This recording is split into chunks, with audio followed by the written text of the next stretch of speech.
Okay, today is 16 April, the last day of harvest. I've got some Sauvignon blanc on the trailer.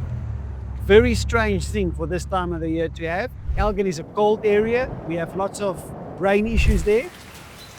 The idea with this is I would like to make a sweet wine, something with a low alcohol and a high fresh acidity. The way we do it is we waited for this Sauvignon blanc until it was fully ripe.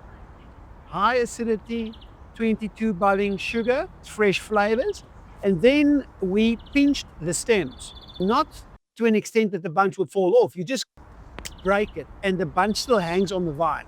There's nothing that flows into the bunch anymore. There's nothing that goes out of the bunch anymore. So you trap the flavor, you trap the acid, you trap the sugar.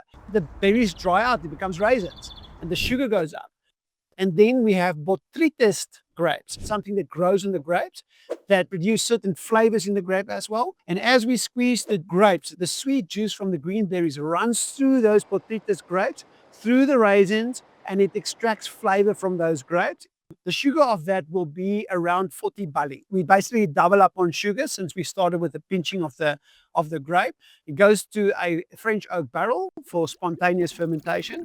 We fermented it a little bit. Obviously, there's so much sugar in these things that the yeast struggles to ferment until we get about 7 to 10% alcohol. We stop the fermentation and we leave the wine in barrel for about a year.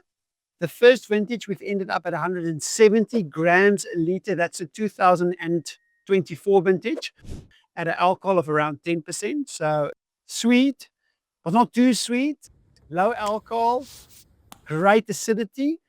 And every year will be slightly different, depending on how much these grapes actually dry. And we'll make a great little sweet wine with that.